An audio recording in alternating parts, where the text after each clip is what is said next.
ধীরে ধীরে বদলে গিয়েছে ব্রিগেড প্যারেড কাউন্টের সংজ্ঞাটা। রাজনীতির বাইরে বেরিয়ে এখন ধর্মীয় অনুষ্ঠানের পীঠস্থান হয়ে উঠেছে ব্রিগেড। আর এই কিছুদিন আগেই 5 লক্ষ কণ্ঠে গীতাপাঠ অনুষ্ঠান হয়েছে। আর এবার সেই মাঠেই হতে চলেছে হরিনাম সংকীর্তন। কলকাতার ব্রিগেড 5 লক্ষ গীতাপাঠের পর বহিষ্কৃত তৃণমূল বিধায়ক হুমায়ুন কবিরের লক্ষ কণ্ঠে কোরআন শরীফ পাঠের ঘোষণা করেন।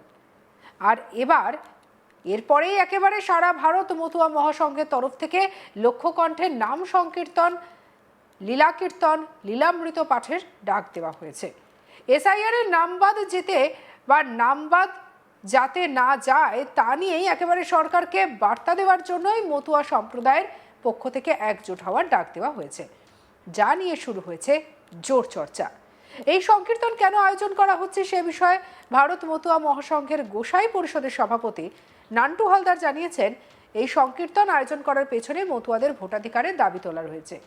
এই সংকীর্তনের শেষেই ভোটার তালিকায় মতুয়াদের নাম তোলার আবেদন করা হবে বলে জানা গিয়েছে।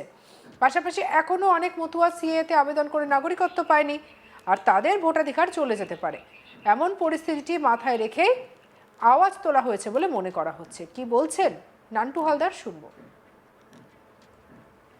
গীতাপাঠ হয়েছে, সেটা তাদের মতো করেছে, সেটা রাজনৈতিক।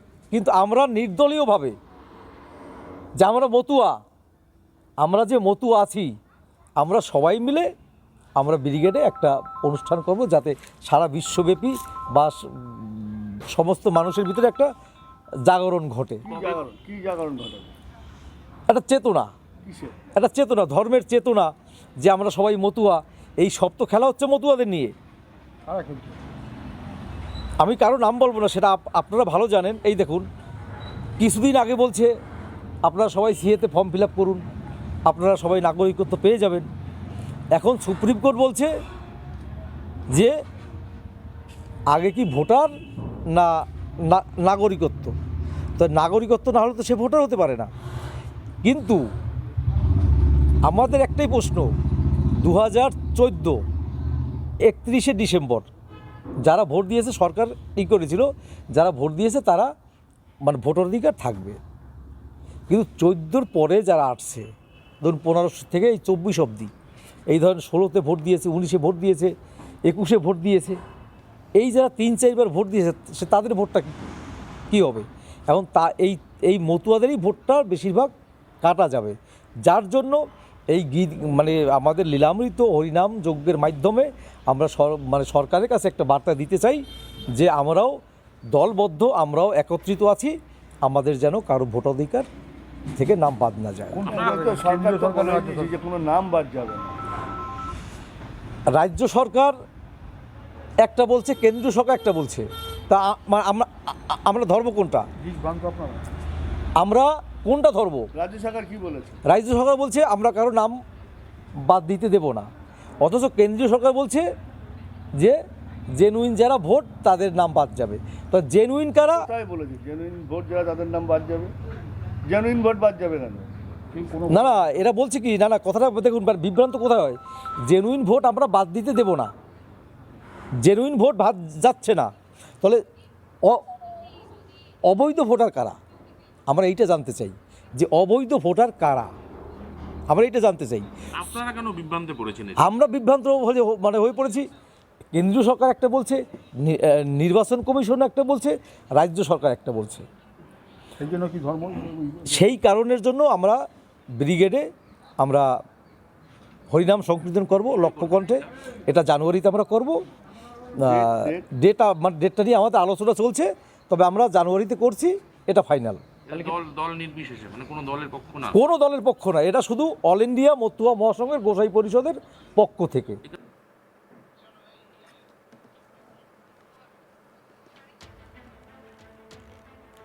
তিনি আরো বলেন, এই ধরনের অনুষ্ঠান সবাই রাজনৈতিক উদ্দেশ্য নিয়ে করেছেন। কেউ গীতা পাঠের আয়োজন করেছেন, কেউ কোরআন পাঠের আয়োজন করেছেন, কিন্তু মতুয়ারা একেবারেই অরাজনৈতিক। কি বলছেন নান্টু হালদার, শুনুন। 5 লক্ষ কণ্ঠে গীতা পাঠ হয়েছে এবং হুমায়ুন কবিরও ডিক্লেয়ার করেছেন উনি যে রাজনৈতিকভাবে যে 1 লক্ষ কণ্ঠে উনি কোরআন শরীফ পাঠ করবেন। তা আমরা অল ইন্ডিয়া মতুয়া মহাসংঘ থেকে অরাজনৈতিক গোসাই পরিষদ থেকে আমরা ধর্মতলা ব্রিগেড মাঠে লক্ষ কণ্ঠে শ্রী শ্রী লীলামৃত পাঠ আমরা করব। শ্রী শ্রী হরি লীলামৃত পাঠ করব, হরিনাম সংকীর্তন হবে লক্ষ কণ্ঠে। এটা ধর্মতলা ব্রিগেডে হবে। কেন হঠাৎ এটা হবে যে সবাই রাজনীতি নিয়ে করছেন। এই যে গীতা পাঠ হচ্ছে, এই কোরআন শরীফ পাঠ হচ্ছে, এটা রাজনৈতিক। একমাত্র মতুয়ারাই যেটা অরাজনৈতিক, হরিচাঁদের আদর্শকে আশ্রয় করে তারা সবাইকে সঙ্গে নিয়ে, হিন্দু বৌদ্ধ খ্রিস্টান জৈন মুসলমান সবাইকে আমরা নিয়ে অরাজনৈতিকভাবে আমরা এই লীলামৃত হরিনাম সংকীর্তন অনুষ্ঠান করব। অরাজনৈতিক বা রাজনৈতিকের কথা কি হবে?